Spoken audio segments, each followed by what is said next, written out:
Hello, my name is Jason Reichl, and you're listening to Risk Management Brick by Brick. Every episode, I sit down to talk risk, how to avoid it, how to manage it, and how it impacts our built world. This season, we'll be diving deep into the world of AI and talking its transformative influence on risk management. Over the next 8 episodes, I'll be interviewing a series of experts in the field who will be offering unique insights and perspectives on how AI is revolutionizing the way we approach and mitigate risk. Let's get to it. On today's episode of Risk Management Brick by Brick, we're thrilled to welcome Alex, EVP of Strategic Growth at BrickEye. With over 20 years of experience, man, you really just are an excellent source of information. I'm looking forward to this conversation, but before we begin, I just want to understand, how did you end up in this position? Not everyone says, hey, I want to work in insurance technology as a kid, right? So how did you end up here, and what are you doing at BrickEye? Thanks, Jason. Great to connect and appreciate you having me on. And good question. I think probably like a lot of others, it's a bit of a convoluted path in terms of, how we get to where we are, right? But I guess I got involved early on in just thinking about technology, got into engineering and the whole realm of trying to solve big problems with technology. I was fascinated by that. Got involved in a bunch of different industries, but technology was always kind of the thread that was consistent through there. And through that, been involved in things like manufacturing. I was in clean tech for a number of years, and then kind of pivoted more recently in the last kind of 5-6 years into IoT and where that meets construction. And that involves risk and insurance. And kind of this is where I, find myself now, which is a really exciting kind of area to be in. And if I was in an elevator, what is the pitch for BrickEye as it relates to who you're currently selling to, and what value they currently get out of the solution, so everyone kind of understands where this conversation is coming from? Yeah, sure. So BrickEye, our mission is really about helping to de-risk construction through technology to drive better industry outcomes. And the way we do that, we're a global leader in construction IoT-enabled risk mitigation services. That's a mouthful, but we're leveraging IoT technology in the construction environment together with software, analytics, reporting.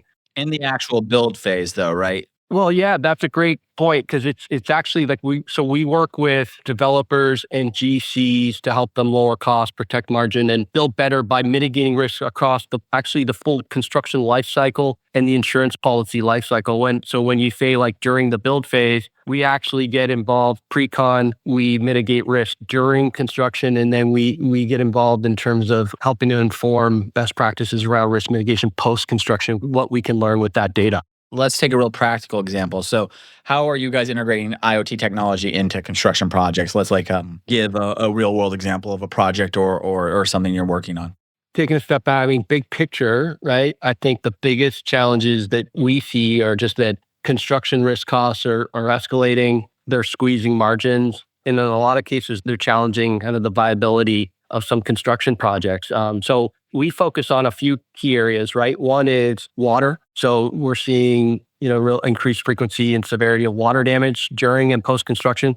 It's radically changed, the cost of insurance. Concrete is another area we focus on. So concrete defects being a major issue in terms of rework, litigation. It's one of the most costly risks for infrastructure projects, right? And then we're seeing where that all relates to the insurance space is we're seeing insurers demanding more that clients adopt IoT risk controls as a condition, sometimes to even the place capacity, underwrite the project, but also in terms of driving discounts like reduced deductibles, premium credits, things like that. So that's bigger picture, kind of the big issues we're looking to tackle. But in a practical example, we think about water.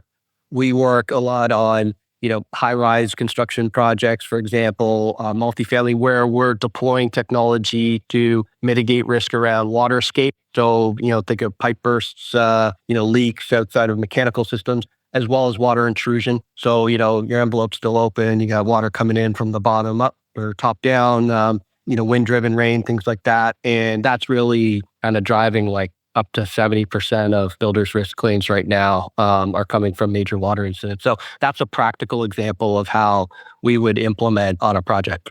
That's awesome. I completely understanding these very complex things. Now, have these problems always existed, yet we didn't know how to catch them and thus we didn't mitigate them? Or are these kind of issues on the rise because of shortage of trade talent, shortage of materials? Like, what is the connection or what is the trend that you're seeing? That's a great question. I mean, I definitely think the COVID pandemic accelerated a bunch of things. There's a couple of forces, right? We had COVID, as you know, really driving a lot of skilled labor out of the trades and really kind of impacting the construction industry quite a bit. And so that's resulted in folks coming in that maybe just don't have the same level of experience or training or, because labor is such a challenge, it's really trying to find the best folks where you can, right? And that has resulted in, more incidents associated with workmanship or, quality control, things like that, right? Press timelines because probably COVID, people weren't able to build. So now they're trying to catch up, right? Those kind of things. Absolutely. The other big factor we're seeing, we do a lot of work down in the US. I'm based in Toronto, and we cut our teeth up here in Canada, in Toronto, Vancouver, building in these markets, helping our customers there. But we do a lot in Florida, Texas, throughout the US. And one of the things, the other drivers is, the Nat Cat exposed markets, like places like South Florida, Texas, where climate change is just as a result of, just more intense and frequent storms. What worked there before is not quite working now, and things are having impacts, right? You got it. Concrete mixing, heat in that, all these sort of things that people don't really, they're minute, but they add up over time. Absolutely. So those are big factors. And then you mentioned materials. I mean, there's always new kind of different ways of building, and that can drive productivity, and sometimes it can also introduce risks. And it's a combination of those things, but there's no question that incidents are on the rise. Deductibles increased, 10x in the last 5 to 8 years. And it's sometimes, depending on how hard a market is, really hard to get, capacity on some of these projects. You were talking about some driving forces. One of them is often owners of construction projects. They're now requiring these things to be put in. Maybe the insurance is requiring them. What's the advantage of a construction owner deciding, no, we're going to modernize this and we're going to put this in? Because some could say that this could then be an early flag system that then you have to bring up, and it might actually be your fault and you might have to do more work for free or some other thing like that. So how do you walk people around thinking about this not as a big brother system or tool, but instead something else? And what is that something else? How do you position this? Or is it so obvious to owners at this point that it's more about how does this become cost effective so that I can implement these on every job and in more ways than I had previously? Yeah, great point. There's two parts of the value proposition on this. The big one, you hit the nail on the head, is it's really at the core of it. It's really about protecting margins at the end of the day. And so when you, as an example, take water, right? You have a major water incident, you have damage, you have rework, you have delays like you talked about. You could have insurance claims, you have increased financing carrying costs on the project. You have reputational damage. Depending on the market, you could have litigation.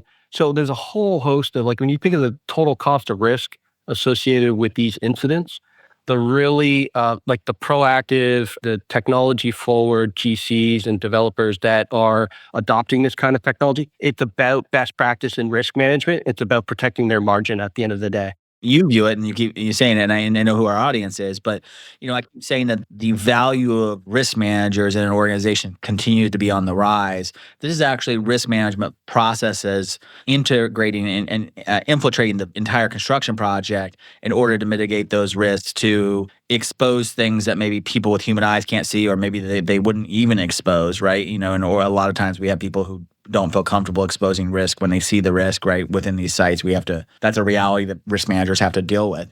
For sure. And that's the other kind of value proposition on this it's from the risk manager's perspective, managing that risk, but also helping to lower builders' risk costs, like insurance costs, right? And doing that not like for a big brother way, because we're on the side of the project in terms of the owner, the developer, the GC, not overlooking their shoulder, but really giving them a tool that, compared to human discovery of incidents, IoT or Internet of Things like sensors and enabled devices like valves and things, they can identify these incidents much faster than a security guard kind of walking the beat at night, hoping to identify an incident. In most cases, we can identify it with the technology right away. And in a lot of cases, tie it to some kind of automation, like shutting off a valve to mitigate, reduce the severity of it. And that time to discovery of the incident and being able to take action can really drive down severity on claims.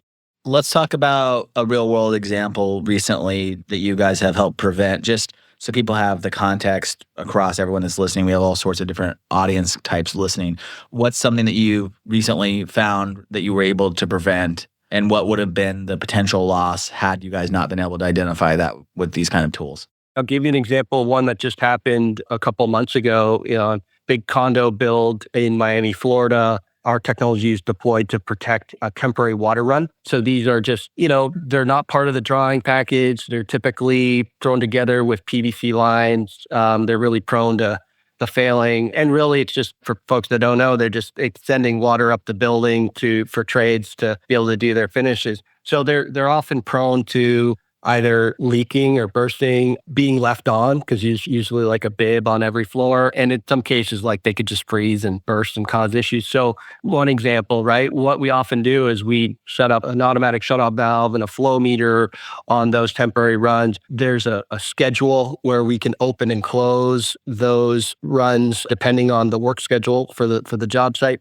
And then what we'll do is in the morning, for example, that valve turns on, and we're able to detect any abnormal flows. So in this case, someone left a bib on a floor. So when the valve opened up, we were able to identify right away, hey, the workers aren't on site yet. They're not using water, but there's flow here happening, which means that someone's left the bib on. We're able to close the valve right away. And based on the pumps they're using, they're doing over 500 gallons every 10 minutes of flow. And so just being able to isolate that, you could imagine, if a project team comes on, it's like half an hour later, that thing's been open and going. It was like, 1,600 gallons or so of water that we saved from flushing out, damaging equipment and finishes and things like that. So that's just one example. Let's ask the question. So where is these kind of IoT technologies going with the inflection of AI? Like, what are your predictions for the evolvement of the space?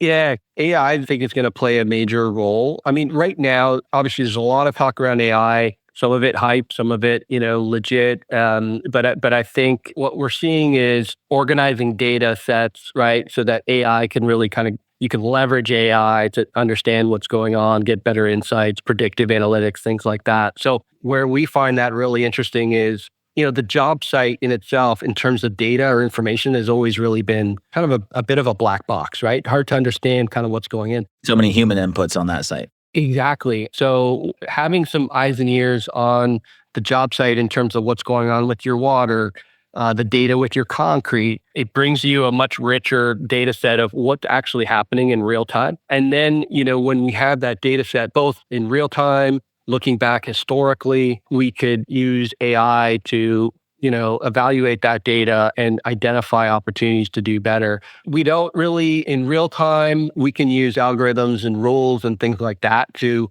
mitigate risk. So it's not so much, hey, we need AI to do this today. So there's a lot of low-hanging fruit that we can do with the technology it's now. But as you said, going forward, where AI can really add value is kind of looking at that broader data set. And from an insurance perspective and a risk manager's perspective, a lot of folks, they'll just see a claim and or loss runs and not really have insight into what was the cause, what actually happened, and how do we work towards mitigating that and preventing that in the future.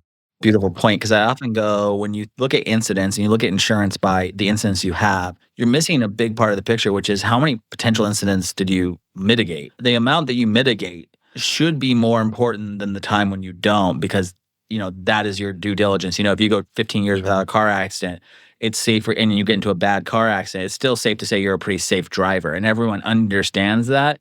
But that's not the way insurance works, since it's an actuarial model. I often think that with the rise of technology like you guys provide, AI and other things, the insurance models are going to have to change to more of a real-time model. Some days, the insurance on a particular site might need to be much higher than on other days, depending on the work that's happening and other things like that. So it's just interesting to start to think about where these tools can be paired with building the world around us even more effective and less expensive to do when it can be less expensive, and more expensive when we're doing high risk activities versus kind of trying to combine all of that stuff and then find the average or the median, so to speak. Great point. Yeah. And where I see that going is kind of, it's like the future of edge underwriting, right? Or it's just to be able to kind of right now, there's even in, you start to see that more maybe in auto where it's like, how am I driving, getting real time, right? But in construction, it's still very much, hey, you've got a good track record. You're maybe a better risk to insure. Hey, you're using some technology to de-risk your project. And we can talk about how we support that piece, but it's still very much kind of like a static, okay, now best of luck with your project. We're going to inspect you every now and again, and we hope we minimize issues. But having that IoT on the job site, you're getting that real-time data at a particular point when the insurance industry is ready for that edge underwriting, then we could start even evaluating how is risk evolving in real time. Yeah. No one's at the site today. It should cost you less to protect that than if there are people putting it on roofs and doing all sorts of other things. Let's talk about the insurance piece because risk managers are, at trust layer, people want to use their CII collection and the adherence to contract as a way of trying to drive better premiums or less decrease. If you manage your subcontractors better, you should get some kind of premium for it. The insurance industry sometimes listens, sometimes doesn't, right? Are you guys finding coming at this with IoT technologies that you're actually able to prevent increases or get decreases? Is that still an evolving conversation? What's the reality right now? And what are you guys trying to push for? It's changing quickly. And I'd say we're getting very, very, the industry's moving quite rapidly along those lines, what you said. I think maybe unlike other technology providers, we take a very active role in the insurance side and with risk managers. So I spend a lot of my time, for example, developing partnerships with brokers, with carriers, talking to risk managers and then we've got teams that are liaising directly with project teams on the ground, but we're talking with the risk managers to help them understand, okay, here's how you can leverage this tech and then partnering with the broker to really help them put their best foot forward and get their best kind of coverage and cost of that coverage. And so the process we take for that is we get involved early on in pre-con. We look at NEP drawings, architectural drawing packages. We look at construction milestones, and we actually develop what we'll call a very project-specific IoT water mitigation plan. So it's kind of outlining in detail what IoT risk controls are being deployed on the site, what areas of the job site are they protecting, systems that they're mitigating, how long are they going to be there for? And this is all a function of feedback we got from the markets. Because when I chatting with MGAs and large carriers, the feedback from their underwriting teams was, hey, here's the challenge we have with technology. One is we want to be able to provide discounts or reduce deductibles, that kind of thing. But one is visibility. So we need to understand what tech is being deployed, is it being deployed? And some carriers and others are more, sophisticated than others in terms of questionnaires and things like that. But, we saw a need there to kind of be able to provide that visibility. So when an underwriter receives a project submittal, they can evaluate the technology that's on board and say, okay, this is a better risk to insure because they've protected this area. These are the critical things that my loss prevention team worries about. And they've kind of checked the box and said, yeah, we're protecting those. So that gives them a lot of comfort. The second issue they brought to us and said, certainty is the other challenge because sometimes an insured, they have the best intentions. They'll say, yeah, it's early on, we're binding the policy. We haven't broken ground yet, but, we're planning to use some kind of technology. And then what ends up happening sometimes is, technology gets sent up setting to the site. It sits in a trailer, never gets installed. And so then the insured is like, their insurer is like, well, there's a risk there. And you said you were going to use tech and you didn't. And so the other area that we provide is what's called a certificate of protection. So we append that to the plan and it gives the underwriting team that assurance. It's BrickEye's attestation to say, the insured is committed to the scope of risk controls and it gives them that comfort. So those two things combined, the visibility and the certainty has really driven down, the cost of placement. Like we've seen deductibles come down. We've seen some carriers just say, hey, I'm willing to put additional capacity on a quota share because I'm more comfortable putting it on this project than this one that's not protected. We've seen buy downs come down, things like that. So it's really driving savings in the market. That's an amazing approach and definitely answers the two biggest questions that, underwriters have at this point in time, which is essentially visibility and connectivity, right? Of those two things both being major factors in that. Let's play a game of risky or too risky. I have a bunch of IoT questions here. Let's see if they make sense. Let's say we wanted to fully automate environmental risk monitoring on construction sites without human oversight. Risky or too risky? Ooh, I would say too risky on that. So what's the line? What's the line between what technology can do and what a human can do? I think the technology is constantly evolving. It's an enabler. It's a tool to mitigate risk, to identify risky situations. Like I said, make faster or discover them faster than a human can and be able to take action. When you start bringing AI into the mix and you have large data sets and you can get better at predictive analytics, things like that, I think that will continuously improve. But I think you still want to have some human oversight. It's kind of like the analogy of like FSD on your Tesla or something, right? You still kind of have to have your hands on the wheel or see what's going on to be able to intervene if necessary. But, eventually I think that'll continue to improve. Going out for a run without your Apple Watch on to track your progress, risky or too risky? Risky. Does your love of tracking and all that thing, does it carry over to the personal for you too? Is it something that are you all in on all IoT related, or how do you feel about the intersection of the home, the person as it relates to monitoring? I'm not an all-in guy. It's funny as someone that's in technology. I'm not like the earliest adopter. I got to have all the fun tools and everything, but sometimes I'm a laggard on those things. I just nerd out, to be honest, on the insurance, on construction. The technology brings me into new areas. And so just trying to stay curious and learn as much as I can on things. But I don't necessarily see it as a tool, like a big brother tool. I'm more looking at how do we leverage it to improve the way we build and do our jobs better. Yeah, it really feels like you have a passion for seeing things in the built world get set up on schedule and on budget for people. I think that's really come through in this conversation. I appreciate it. My last question for you, if you're reflecting on your career, what piece of advice would you give to someone looking to get involved in this industry? I kind of alluded to it earlier. I would say stay curious, continue to learn. I'm a ways into my career right now. I've still got a ways to go, but I've got some time behind my belt. And one thing that I've kind of realized over the last kind of 20 plus years is your career evolves. You get involved in so many different areas and you never know where you might go next. And what I get excited about is just learning new things. While I had that kind of common thread in terms of technology throughout everything I've been doing, it's the application of technology in all kinds of different industries. And so I've learned a ton around insurance, attending things like ERMI and RIMS and AGC events and things like that, which is great. I've learned a lot about construction, being exposed to this industry, but it's really kind of staying curious, learning, and you'll continue to grow and challenge yourself. And I think that's always maybe good advice for folks. Thank you, Alex, for sharing what's going on in the world of IoT, the importance of it. It really is just, we live in a cool time. And I think, as we face an unknown future, technology can play a key role in helping us make sense of it and continue progressing civilization. So thank you for your role in that. And thank you for being a technologist. And I appreciate you joining me on Brick by Brick. Thank you. Really appreciate you having me on. Risk Management Brick by Brick is brought to you by TrustLayer. Find out how TrustLayer manages risk so that the people can build the physical world around us. Head over to trustlayer.io and then make sure to subscribe to Risk Management Brick by Brick on Apple Podcasts, Spotify, or wherever you get your podcasts. On behalf of the TrustLayer team, thank you for listening.